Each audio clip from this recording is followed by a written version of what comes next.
Volodymyr Zelensky 2019 में president बनता है यूक्रेन का। और उसके बाद वो पहले तो ये कहता है कि जी हम रशिया के साथ पीसफुल एक टाइज़ बनाएंगे और जो हमारे मामलात हैं उनको हम देखेंगे और उनको हम पीसफुली जो है वो रिज़ॉल्व करने की कोशिश करेंगे। और साथ ही साथ वो नेटो को ज्वाइन करने के लिए एस्पायर भी करता रहा और यूरोपियन यूनियन का हिस्सा बनने की भी उसकी तरफ बहुत ज़्यादा उसका एक रुझान भी रहा। 2021 में रशिया जो है अपनी तकरीबन 1 लाख ट्रूप्स जो है वो यूक्रेन के बॉर्डर्स पे भेजता है और मिलिट्री एक्सरसाइजेस के नाम पे। और ज़ेलेंस्की जो है वो नेटो लीडरशिप को बहुत ज़्यादा जो है वो अर्ज करता है कि आप हमें टाइमलाइन दें, मेंबरशिप दें, क्योंकि हम नेटो का हिस्सा बनना चाहते हैं। और नवंबर में फिर रशिया अपनी ट्रूप्स की प्रेजेंस जो है और बढ़ा देता है मज़ीद। और बाइडन जो है उस वक्त वो धमकी देता है प्यूटिन को कि रियल कॉस्ट आपको जो है वो बर्दाश्त करनी पड़ेंगी अगर आप रशिया को, यूक्रेन को जो है वो इन्वेड करेंगे। और उसी के नतीजे में फिर रशिया जो है अपना मिलिट्री बिल्डअप और मज़ीद बढ़ा देता है वहाँ पे। अब दिसंबर 2021 में रशिया डिमांड करता है यूनाइटेड स्टेट्स से कि आप नेटो को पुल बैक करें। वो 2 ड्राफ्ट ट्रीटीज़ जो है वो भेजता है। पहले में कहता है कि मई 1997 से पहले जितनी भी स्टेट्स आपकी मेंबर बनी हैं उनके बाद कोई भी आप उसके अंदर स्टेट्स ना बनाएं, उनकी कोई भी मिलिट्री फोर्सेस और वेपनरी जो है उनकी किसी भी टेरिटरी में नहीं होनी चाहिए। और दूसरा ये है कि जो एक्स सोवियत यूनियन स्टेट्स हैं जैसे यूक्रेन, जॉर्जिया, उनको आप नेटो का मेंबर ना बनाएं। जैसे मैंने आपको बताया कि दोनों एस्पायर करती हैं नेटो में शामिल होने के लिए, तो उनको कहता है कि आप जो है वो इनको उसका हिस्सा ना बनाएं, मिलिट्री इंफ्रास्ट्रक्चर जो है वो उसका हिस्सा ना बने और उनके साथ कोई भी बायलैटरल जो है वो डिफेंस टाइज उनके साथ आप ना बढ़ाएं। तो यूएस जो है वो उनकी इस ऑफ़र को, इन दोनों ट्रीटीज़ में कोई भी खातिर खा उनको जवाब नहीं देता, उसको एक्सेप्ट नहीं करता। तो फरवरी में बाइडन जो है अपने तकरीबन 1000 ट्रूप्स जर्मनी से रोमानिया भेजता है और तकरीबन 2000 एडिशनल यूएस ट्रूप्स जो है वो पोलैंड से जर्मनी चले जाते हैं।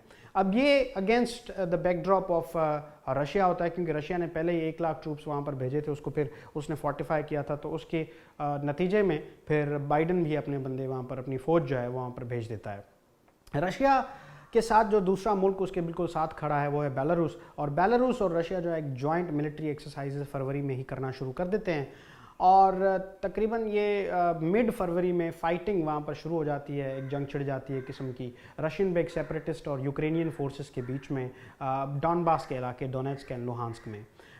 उसके बाद फरवरी में ही 21 फरवरी को प्यूटिन जो है वो फॉर्मली रिकग्नाइज़ करता है इन दोनों को, डोनेट्स्क पीपल्स रिपब्लिक को और लुहांस्क पीपल्स रिपब्लिक को, उनकी जितनी भी टेरिटरी उन्होंने क्लेम की है और बल्कि जो यूक्रेनियन आर्म्ड फोर्सेस के अंडर कंट्रोल भी है उसको भी वो रिकग्नाइज़ करता है। और वहाँ पर जो रशिया के मिलिट्री डिप्लॉयड है वहाँ पर उसको वो पीस कीपिंग के नाम पे वहाँ पर भेज देता है। अब यहाँ से फरवरी 22 से बरतानिया और उसके जो एलाइज़ हैं, ईयू के जो मेंबर्स हैं, वो रशियन पार्लियामेंट के मेंबर्स को और बैंक्स को उन पर सैंक्शंस लगाना शुरू कर देते हैं। और जर्मनी जो है वो नॉर्ड स्ट्रीम 2 जो है वो गैस पाइपलाइन, वो आगे हम समझेंगे कि नॉर्ड स्ट्रीम 2 गैस पाइपलाइन क्या है, उस प्रोजेक्ट को भी वो हाल्ट कर देता है। फरवरी 24 को रशियन फोर्सेस जो है वो एक यूक्रेनियन टेरिटरी के ऊपर जो है वो असॉल्ट करना शुरू कर देते हैं और एक बहुत बड़ा मिलिट्री ऑपरेशन वहाँ पर शुरू हो जाता है, जो कि वर्ल्ड वॉर 2 के बाद सबसे बड़ा, यानी यूरोप के अंदर सबसे बड़ा जो है वो एक मिलिट्री असॉल्ट था जो कि प्यूटिन ने वहाँ पर किया।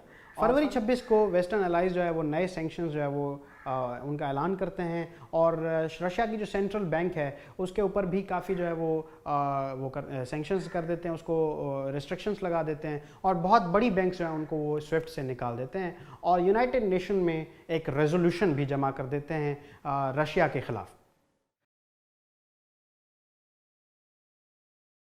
अब रशिया की जैसे ही सेंट्रल बैंक के एसेट्स फ्रीज हो जाते हैं तो उनका जो सिक्का है रूबल वो फ्री फॉल में आ जाता है और उनका इंटरेस्ट रेट बढ़ जाता है, जिसकी वजह से उनकी ग्रोथ पे या जीडीपी पे एक बहुत इम्पैक्ट पड़ जाता है। और जो कैश विड्रॉल्स हैं बैंक से, वो वहाँ के रशिया के लोग जो है वो लाइनें बनाना शुरू कर देते हैं और वहाँ से वो मैस विड्रॉल्स वहाँ से करवाना शुरू कर देते हैं। और स्बर बैंक जो है रशिया का लार्जेस्ट बैंक है, सब्सिडियरी बैंक है, वो तकरीबन बैंक्रप्सी के उस पर आ जाता है और यूरोपियन मार्केट से वो निकल जाता है। उसके अलावा 7 रशियन बैंक्स जो हैं जब स्विफ्ट से निकल जाती हैं तो पेमेंट्स रिसीव करने के लिए ख़ास तौर पर दूसरे ममालिक के साथ जो ट्रांजैक्शंस उनकी चल रही होती हैं उसमें खलल सा पड़ जाता है। और जो व्लादिमीर पुतिन के जो तकरीबन 20 कोई उनके इनर सर्कल के लोग होते हैं और तकरीबन 300-350 MPs जो हैं उनके वो उनके एसेट्स फ्रीज कर दिए जाते हैं। उनको EU में और बरतानिया में उनके दाखिले की पाबंदी लग जाती है, जिसमें वो यूरोपियन अकाउंट्स जितने भी हैं उनको एक्सेस करना उनके लिए इम्पॉसिबल हो जाता है। प्रॉपर्टी बाय करना, सेल करना, जेट्स, व्हीकल्स, ये सारी जितनी भी उनके वो इमोबिलाइज कर देते हैं, सीज कर देते हैं।